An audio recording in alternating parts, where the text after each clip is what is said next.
Vamos lá. Meus queridos amigos, o caso Vorcaro, né, a caixa de Pandora foi aberta, tá? Eu fico muito feliz em olhar pra vocês e dizer, olha, vejam, estavam certos sobre as putarias, estavam certos sobre todo aquele tipo de relação promíscua deles com todo mundo que importa. Estavam certos quando dizíamos que inúmeras pessoas grandes estavam participando das surubas. Saiu agora, né, algumas conversas do Vorcaro com a namorada dele, a Marta Graeff, né? Que aliás vou comentar um pouco sobre ela, né, daqui a pouco, mas que demonstram que ele que já tem as festas, ele comenta, olha, a última festa foi muito louca. Acho que foi numa festa que ele meio que conheceu ela, né? E se ela foi convocada pra uma festa dele, é porque boa mulher de boa cepa ela não é, né? Mas tudo bem. Ele comenta, não, fulano de tal tinha um figurão, tinha um ministro pelado na piscina de boina, né? Então, que festa é essa que tem uma figura da república importante pelado numa piscina de boina, né? Então, obviamente que ele já tá ali descrevendo essas festas, e eu posso colocar aqui que eu sou, tá? Eu sou o primeiro que falou desse tema. Não sei se houve outro. E soube que em Brasília já há um clima, vamos dizer, muito negativo com relação à minha pessoa, o que é uma delícia, né? Porque eu já tô falando de Alexandre de Moraes, tô falando do Toffoli, já falei dessas festas, falei dos envolvidos, falei de presidentes de outros partidos que estão envolvidos nisso. Em resumo, essa eleição vai ser assim, se eu ganhar, a gente vai ter uma guerra enorme pra tocar, mas vamos botar o país no lugar. Se eu não ganhar, cara, minha vida vai ser toda destruída. Que é o que eu sei. Minha vida, basicamente, isso aqui é um sacrifício em que 90% da chance de eu me dar muito mal e de eu ser só destruído em termos pessoais, né? Mas, né, fazer o quê? A gente faz aqui o sacrifício e precisa fazer. Mas saiba, a gente tá mexendo com basicamente o que há de mais importante pra esses caras. Esses caras queriam ter uma impunidade, uma liberdade pra fazer absolutamente o que eles quisessem. Eles queriam roubar, fazer sexo com o dinheiro do roubado, eles queriam comprar as melhores casas do Brasil, os melhores apartamentos do Brasil, eles queriam comprar todo mundo que podiam, queriam jogar a dívida pra população, e sim, a dívida já será jogada pra população. Uma dica, podem anotar que vai ter já algum tipo de renúncia fiscal aí pros bancos, algum tipo de isenção, aí os bancos metem dinheiro no FGC, e aí no fundo o prejuízo do FGC vai ser todo jogado, aqui ó, queria parabenizar a galera.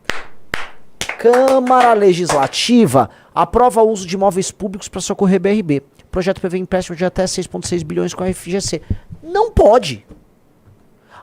Isso é a Câmara Legislativa lá do Sim, DF, né? isso. Lá do Brasil. Então, assim, o que eles estão avisando? A compra daqueles títulos podres do Banco Master que foi feito pelo BRB vai ser paga com dinheiro público, dinheiro das pessoas. E as pessoas não vão se revoltar lá em Brasília. Até porque todo mundo é funcionário público, tá meio que cagando, né? Mas a real, isso é muito... quer dizer, ninguém tá sendo punido e aí a população vai pagar. Um cara ficou fazendo sexo com um monte de mulher, botando um monte de rico pra ficar fazendo sexo com um monte de mulher, com você pagando, você tem que ser muito otário pra se rebelar. E a real é que você que tá me assistindo tem 2.000 pessoas me assistindo. Nós convocamos manifestações contra o Banco Master. Vê se a galera foi. Vocês não vão. Vocês vão pagar quanto vocês gostam disso aqui como entretenimento. Mas vocês não têm ódio no coração. Vocês são cordeiros, vocês são mansos, vocês são pessoas boas. Vocês vão trabalhar. Às vezes algum de vocês tá me assistindo, tá fazendo Uber, tá entregando. E você, cara, você só é o escravo aí do sistema. Essa é a real. Você é um escravo do sistema. E, cara, a posição de escravo, ela não se dá o tempo todo através, vamos dizer, da opressão física, né, da violência. Em algum momento ela se dá através de ideologia e aceitação. Você cria uma espécie de uma ideologia que justifica você ficar numa posição de escravo. E no Brasil é isso, você fica aí nessa posição de escravo. Já vem um Pablo Marçal, um sujeito dessa natureza, vai falar pra você que você tá sendo escravo só porque você não trabalha tanto. Né? Você não tinha o mindset certo. Tipo assim, você só é um escravo porque você não tá se escravizando o suficiente, tá? Enquanto ele próprio é amigo desses caras. Dica, o Marçal é amigo desses caras. Mas ele vai jogar ideologia, essas pílulas de ideologia na tua cabeça, ou vai vir algum pastor de uma lagoinha da vida, não, trabalhe mais, me dê seu dízimo aí, trabalhe mais, tá? E é isso, enquanto você vai se escravizando, você nem entendeu o que você tá fazendo. O sistema brasileiro é um sistema corrompido. Não existe república no Brasil. Não existe nada. Se eu for listar o Alcolumbre, o Ciro Nogueira, o Hugo Mota, se eu for listar os caras do STF, a turma do Flávio Bolsonaro inteira, o PT inteiro, tá todo mundo envolvido nisso e tá todo mundo trabalhando agora fortemente, varando noite, pra barrar isso que nós estamos vendo, que é esse escândalo do Banco Master que pega todos eles.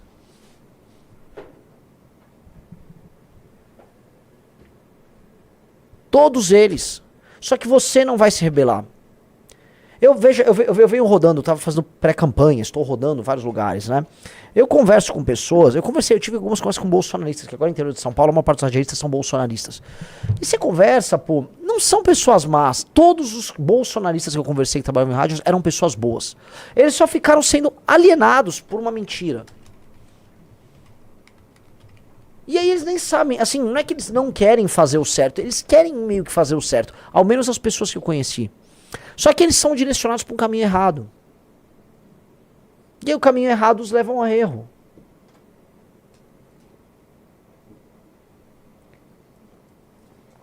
Like na live.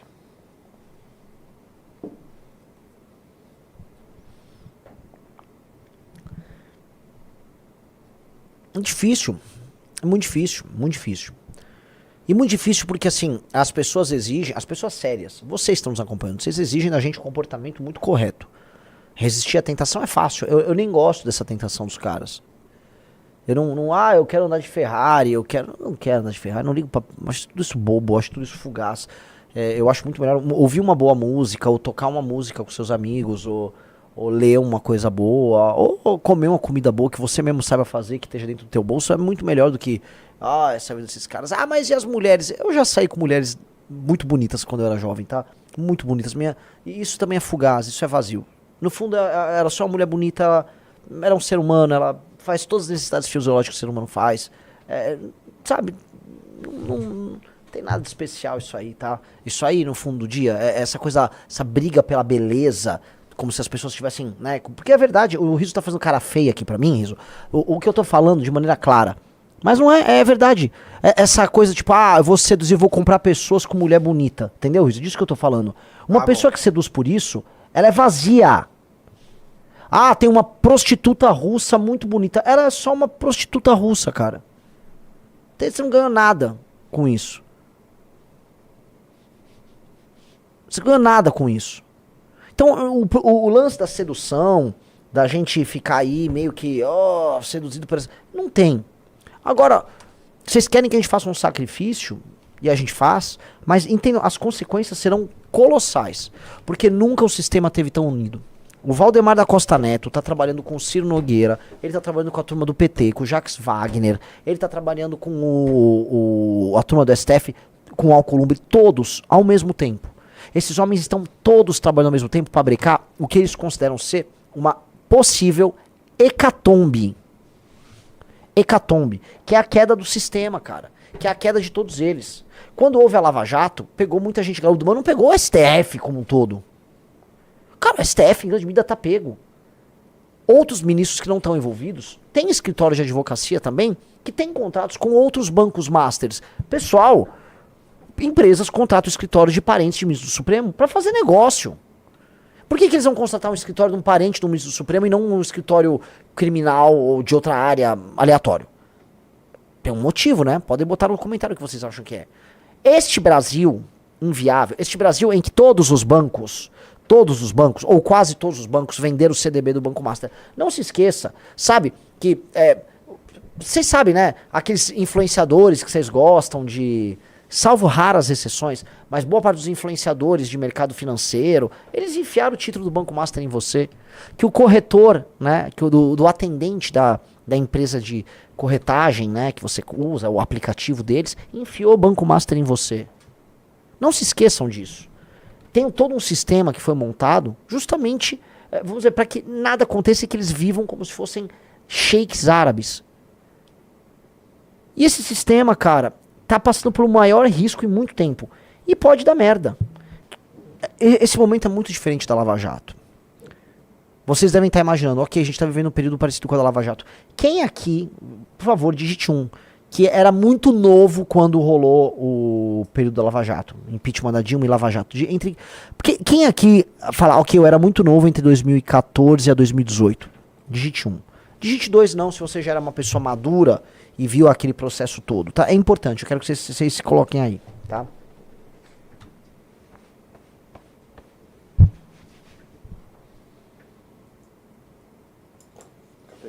Né?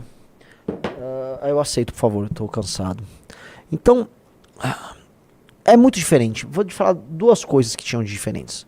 Coisa número 1, a infiltração não foi tão grande. Então, você foi pegando um a um os elementos do sistema e ganhando força e ganhando momento, mas o STF estava separado. Havia oposição. Cara, eu vou falar uma coisa que é bem complicada, mas eu vou falar. A oposição lá do DEM e do PSDB era menos corrupta e mais eficiente e trabalhava melhor do que esse bando de retardado que tá no PL. Tô errado, Riso? Não. Era uma oposição melhor. Eles eram frouxos em muitos termos, mas não tinha tanta essa fingição, essa pose. Então ficava um monte de deputado do PL, bolsonarista, fingindo, tô bravo! Tá bravo com o quê? O cara do teu partido tá no mesmo escândalo. Então, as pessoas eram melhores ali na Câmara dos Deputados. E 2, havia o MBL, e o Vem Pra Rua também, ou convocando manifestações, e as pessoas iam. Havia o MBL, o Vem Pra Rua, a gente convocava uma manifestação e as pessoas iam. E aquilo assustou os caras. E as manifestações, elas não eram campanhas eleitorais. Porque houve agora, esse domingo, uma manifestação ridícula, em que o Flávio Bolsonaro chamou as mesmas pessoas de sempre para basicamente fazer campanha. Muito obrigado. Não era isso as manifestações. Deixa eu explicar uma coisa para quem tá assistindo. As manifestações nossas não eram sobre isso. Era uma manifestação de pressão no Congresso, era fora PT o dia inteiro. Era apoio à Lava Jato o dia inteiro. Não dava pro Congresso Nacional ou pro STF armar qualquer coisa, que eles sabiam que aquela manifestação um dia podia rolar na frente lá do Palácio em Brasília. E não eram gente pedindo intervenção militar. Eram pessoas normais, que não queriam um golpe militar, que só queriam não viver num país corrupto. E isso dá muito mais medo do que um monte de maluco falando que vai dar um golpe militar. Ou pior, pessoas indo apoiar o Flávio Bolsonaro que faz discurso com sonoplastia. Então, entendam isso. Era diferente. Muito diferente. Era outro país. E havia muita esperança por conta disso. Essa esperança, não adianta a gente ficar negando, foi destruída pela eleição do Bolsonaro, que pegou a esperança e transformou em culto a personalidade dele. Então aquelas pessoas que falavam, é pra destruir aqui o PT, elas foram levadas a que não, o negócio é apoiar o capitão Bolsonaro. Aí acabou. Aí acabou. Acabou tudo. Acabou tudo. Aí a gente tá preso, né, nesse eterno pesadelo, que assim, preciso fazer algo contra o que tá rolando. Esse algo depende em grande medida do povo. O povo tá alienado com conversa de Nicolas ou conversa de Flávio Bolsonaro. Aí você não sai do ciclo, você não consegue andar. E a gente fica gritando, ei, precisamos fazer alguma coisa. Só que as pessoas não querem ouvir o que a gente tem a dizer. Porque as pessoas estão presas na maluquice. Então, é desesperador. É desesperador. Posso citar um caso da época, Renan, que eu lembro muito bem? Posso citar um caso que eu lembro muito bem? Na virada de 2015 para 2016, a gente estava discutindo qual a melhor estratégia para influenciar na eleição do presidente da comissão do impeachment, que seria o Piceno do MDB, Sim. que estava com a Dilma. Sim. E precisava... Como é que a gente vai conseguir virar o voto desse cara? Ou como é que esse cara vai fazer uma comissão do impeachment que seja razoável? Era uma discussão concreta das coisas. Nossa, muito bem lembrado. A gente tinha brigas assim, as brigas nossas naquela época no impeachment eram da seguinte natureza. Qual ala do MDB a gente bate pra que a ala favorável ao impeachment tenha força e a gente consiga a maioria no PMDB? Sim. Era esse nível as discussões. As discussões, outras, por exemplo, do tipo, se eu bater nesse cara do então PR, que é o PL do Valdemar. O Valdemar era contra o impeachment da Dilma, tá? Ué, mas o Valdemar é de direita, né? Que muitos coitados ficam falando por aí. Não, o Valdemar era da Dilma. Eu tinha que bater no Bacelar. Sim. Que hoje tá até hoje no PL. Sim. Tem que bater no Bacelar da Bahia, você vai lembrar que até tem uma menina do MBL que foi atacar o Bacelar e ele falou, você é gostosa, não sei o quê, e ela era menor de idade. Eu lembro. Você lembra? Acho que é Duda. Duda. Ele foi lá e começou você é gostosa, vem aqui. Aí ficou lá dando em cima de uma menina menor de idade, deputado federal, Bacelar. Hoje do patriota do PL. Se bem que não, acho que ele é petista do PL. Né? O nível nosso de precisão era esse. Por quê? Porque a gente tinha um compromisso real em passar o impeachment. Hoje o compromisso das pessoas é em se eleger. E é verdade, cara. É verdade. O compromisso hoje da bancada de oposição é toda reeleger. Então, ela vai fazer atos e cenas fingindo preocupação com essas coisas para se reeleger. E não anda, mas as coisas não andam. Tá?